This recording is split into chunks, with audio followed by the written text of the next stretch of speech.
उत्तराखंड की महिलाओं के आरक्षण पर रोक के बाद एक और फैसला।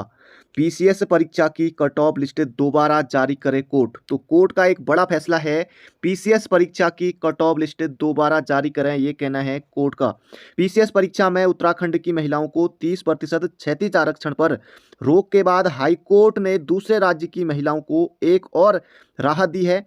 अदालत ने राज्य लोक सेवा आयोग को नए सिरे से कट ऑफ लिस्ट तैयार करने के निर्देश दिए। आज की सबसे बड़ी खबर, इस फैसले से दूसरे राज्य की उन महिला अभ्यर्थियों को उत्तराखंड सम्मिलित राज्य सिविल पर्वर अधीनस्थ सेवा मुख्य परीक्षा में बैठने का अवसर मिलेगा, जो न्यूनतम कट ऑफ से अधिक अंक प्राप्त करने के बावजूद उत्तराखंड की महिलाओं को 30% क्षैतिज आरक्षण के कारण परीक्षा से बाहर हो गई थी। मुख्य न्यायाधीश विपिन सांघी एवं न्यायमूर्ति आरसी खुलबे की खंडपीठ के समक्ष लखनऊ निवासी ऋचा साई की ओर से दायर याचिका पर सुनवाई हुई। कुछ दिन पहले हाईकोर्ट ने उत्तराखंड लोक सेवा आयोग की परीक्षा में उत्तराखंड मूल की महिला अभ्यर्थियों को 30% क्षैतिज आरक्षण देने के 2006 के शासनादेश पर रोक लगा दी थी। कोर्ट ने याचिकाकर्ताओं को आयोग की मुख्य परीक्षा में बैठने की अनुमति देने के लिए भी कहा था। मुख्य परीक्षा में बैठने की मांगी थी अनुमति, तो अब इनको मिल गई है। दूसरी कट ऑफ से दूसरे राज्य की महिलाओं को मिलेगी राहत। महिला आरक्षण बचाने के लिए सरकार के सामने 4 विकल्प। ये हैं विकल्प। एक तो यह है कि आदेश के खिलाफ अपील। उत्तर प्रदेश की तर्ज पर उत्तराखंड सरकार भी क्षैतिज आरक्षण के शासनादेश पर रोक के आदेश के खिलाफ अपील कर सकती है। सुप्रीम कोर्ट में एसएलपी। दूसरा विकल्प, उच्च न्यायालय के आदेश के खिलाफ सुप्रीम कोर्ट में विशेष अनुग्रह याचिका दायर क्षैतिज आरक्षण के बचाव की मांग करें। अध्यादेश लाने पर विचार कर सकते हैं सभी महिलाओं को आरक्षण। राजस्थान व अन्य राज्यों की तर्ज पर राज्य सरकार वो राज्य से बाहर की सभी महिलाओं के लिए क्षैतिज आरक्षण की व्यवस्था कर सकती है। शैलेश बगोली का क्या कहना है? न्यायालय का आदेश प्राप्त होने के बाद अन्य राज्यों में क्षैतिज आरक्षण के प्रावधानों का अध्ययन किया जा रहा है। मुख्य सचिव की अध्यक्षता में बैठक बुलाई गई है, इस पर विचार किया जाएगा, ये कहना है शैलेश बगोली का, सचिव कार्मिक एवं सतर्कता विभाग। भाजपा नेताओं ने रिश्तेदारों को बांटी रेवड़ियां, ये कहना है महारा का। 2002 से 2022 तक की भर्तियों की हो जांच, ये जांच सीबीआई को स्थानांतरित हो, भुवन कापड़ी का ये कहना है। संघर्ष करेगी आम आदमी पार्टी। तो अलग अलग पार्टियां यहाँ पर अब सामने आ रही हैं। पेपर लीक, एक और शिक्षक गिरफ्तार। पेपर खरीद 40 लोगों को कराई नकल। एक शिक्षक ने 40 लोगों को कराई नकल। लोहाघाट के राजकीय प्राथमिक विद्यालय में है शिक्षक, पकड़ा गया आरोपी। 40 छात्रों को रिजॉर्ट में किया था एकत्र। माफिया शशिकांत का दाहिना हाथ इसको बताया जा रहा है। शशिकांत का एक और साथी रडार पर, यह भी आज या कल इसकी भी बारी है, ये भी मिलेगा उनसे अब जेल में। पेपर लीक मामले में एक और सरकारी शिक्षक लोहाघाट से गिरफ्तार हुआ है। आरोप है कि उसने शशिकांत के कहने पर 40 से ज्यादा अभ्यर्थियों को इकट्ठा किया, उन्हें शशिकांत के रिजॉर्ट में नकल कराई। इनमें से कुछ पास हुए तो कुछ फेल भी हुए। गजब, पैसे देने के बाद भी ये लोग फेल भी हो गए कुछ लोग। चौहान को मिले रुपए ठिकाने लगाने वालों से होगी पूछताछ। पेपर लीक, शनिवार को गिरफ्तार किया था आरएमएस कंपनी का मालिक राजेश चौहान। एजेंसी का मालिक जेल में, आयोग के अफसरों पर कब होगी कार्रवाई, ये कहना है प्रीतम का। आयोग के अध्यक्ष व सचिव की भूमिका पर उठाए सवाल। अन्य परीक्षाओं की भी जांच की मांग उठाई है, तब कार्रवाई होती तो बात यहां तक नहीं पहुंचती। वर्ष 2014 में उत्तराखंड अधीनस्थ सेवा चयन आयोग का गठन हुआ, जिसके बाद अब तक आयोग की ओर से कुल 88 परीक्षाएं कराएगी। 4 सितंबर 2014 को आरबीएस रावत ने प्रथम अध्यक्ष के रूप में कार्यभार ग्रहण किया। 28 सितंबर 2015 को आरएमएस टेक्नो सॉल्यूशन कंपनी को काम दिया गया। टेंडर प्रक्रिया के तहत यह 3 वर्ष तक ही वैध था। तब मैंने कुंजवाल से कहा था, ध्यान भटकाने की कोशिश। पूर्व सीएम ने कहा कि कुछ लोग उत्तराखंड अधीनस्थ सेवा चयन आयोग प्रकरण से ध्यान भटकाने के लिए भी विधानसभा के मामलों को जोर शोर से उठा रहे हैं। उन्होंने कहा कि राज्य में चल रहे भर्ती घोटाले की सीबीआई जांच करे। यदि नियुक्तियों में पैसे की बात सामने आती है तो ऐसा करने वालों को दंड मिलना चाहिए। हरीश रावत ने कभी भी किसी की सिफारिश नहीं की। कुंजवाल, पूर्व विधानसभा अध्यक्ष और वर्तमान जागेश्वर से विधायक गोविंद सिंह कुंजवाल ने कहा कि कुछ लोग प्रचारित कर रहे हैं कि हरीश रावत ने उन पर नियुक्ति के लिए दबाव बनाया था। यह बात पूरी तरह से गलत है। उन्होंने कहा कि हरीश रावत अकेले ऐसे मुख्यमंत्री हैं जिन्होंने पद पर रहते हुए कभी भी नौकरी के लिए किसी को सिफारिश नहीं की। उन्होंने कहा कि वो फिर दोहरा रहे हैं कि उनके समय में जो भी नियुक्तियां हुई है वह वैध है। हाईकोर्ट और फिर सुप्रीम कोर्ट ने इन नियुक्ति पर अपनी मोहर लगाई है। दोस्तों, अपनी राय इस पर कमेंट बॉक्स में दीजिएगा। सरकारी भर्तियों में भ्रष्टाचार का आरोप लगाते हुए कांग्रेस कार्यकर्ताओं ने की नारेबाजी।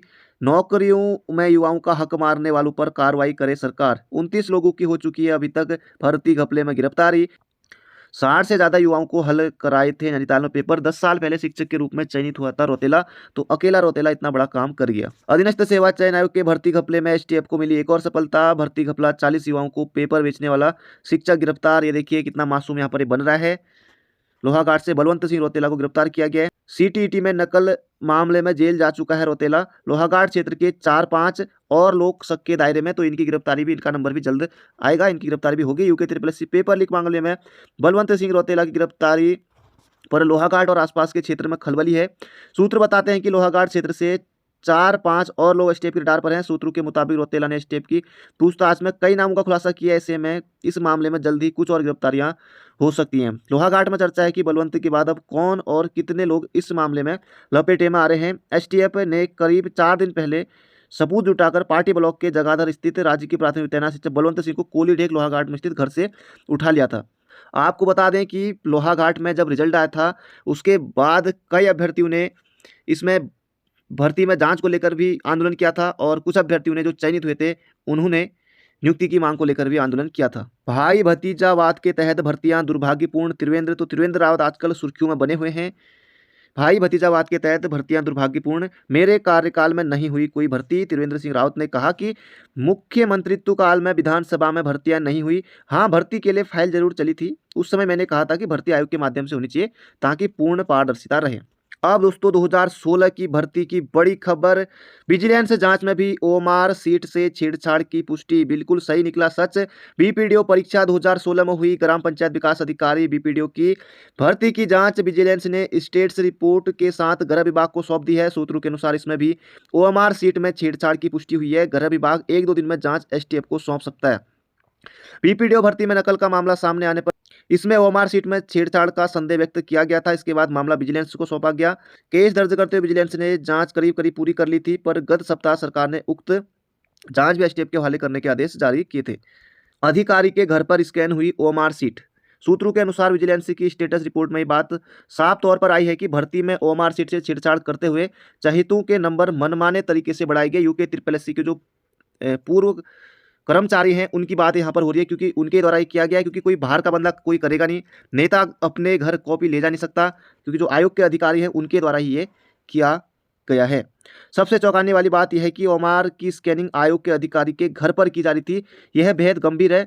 इससे इस प्रकरण में आयोग के तत्कालीन अफसरों की मुश्किलें बढ़ना तय है। बिल्कुल बढ़ेगी, इनको अब नींद भी नहीं आएगी। सूत्रों के अनुसार विजिलेंस इस प्रकरण में गवाहों के बयान भी दर्ज कर चुकी है। कई लोग नकल का वर्तमान प्रकरण खुलने के बाद खुद बयान दर्ज कराने आगे आए। अब देखते हैं इसमें आगे क्या होता है। सख्त नकल विरोधी कानून बनाने जा रही है सरकार। पेपर लीक और नकल माफियाओं पर शिकंजा कसने के लिए राज्य सरकार अब सख्त नकल रोधी कानून बनाने जा रही है। अधीनस्थ सेवा चयन आयोग की ओर से भेजे गए नकल रोधी कानून के प्रस्ताव पर कार्मिक विभाग ने अध्ययन शुरू कर दिया है। आपको बता दें कि जो ये नकल रोधी कानून है इसको यूके SSSC के अध्यक्ष एस राजू और संतोष बुरोनी जी इसको पास करके गए थे। ऐसे बनेगा कानून। अधीनस्थ सेवा चयन आयोग के प्रस्ताव पर सरकार चाहेगी तो पूरे प्रदेश की सभी भर्ती संस्थाओं के लिए एक कानून बना सकती है। अगर चाहेगी तो आयोग के लिए अलग अलग कानून बना सकती है। इस पर कैबिनेट की मोहर लगने के बाद कानूनी रूप देने के लिए विधानसभा में रखा जाएगा। मेहनत से परीक्षा पास करने वालों को निराश नहीं होने दिया जाएगा। मुख्यमंत्री पुष्कर सिंह धामी ने जिन अभ्यर्थियों ने पूरी ईमानदारी और मेहनत से परीक्षा पास की है उन्हें सरकार निराश नहीं होने देगी। यह भरोसा उन्होंने सचिवालय में उनसे मिलने पहुंचे उत्तराखंड अधीनस्थ सेवा चयन आयोग से स्नातक स्तरीय भर्ती परीक्षा में चयनित अभ्यर्थियों को दिया है। मुख्यमंत्री ने कहा कि भर्तियों में जहां भी गड़बड़ी की शिकायत प्राप्त हो रही है वहां हमने सख्त जांच के आदेश दिए हैं। कुछ मामले में एसटीएफ को दिए हैं, कुछ विजिलेंस को दिए हैं। इस अवसर पर वरिष्ठ भाजपा नेता रविंद्र जुगरान भी मौजूद थे। ये तो दोस्तों ठीक है कि रविंद्र जुगरान मौजूद थे, लेकिन एक जो सोशल मीडिया पर इसके बाद वायरल हो रहा है वो मैं आपको अब दिखाता हूँ। ये देखिए दोस्तों, जूम कीजिए तो दिखेंगे यमुनोत्री से निर्दलीय विधायक जी, जिनके भाई हाकम सिंह के पार्टनर हैं और पार्टनर भाई के मैनेजर गिरफ्तार हो चुके हैं। अब ये मुख्यमंत्री जी से क्या सेटिंग करने गए होंगे आपके कयासों पर छोड़ती हूँ। अब दोस्तों ये भी उसके बाद वायरल हो रहा है, देखने वाली बात होगी। रोडवेज जरूरत नहीं फिर भी निकाल दी 589 ड्राइवर कंडक्टरों की भर्ती।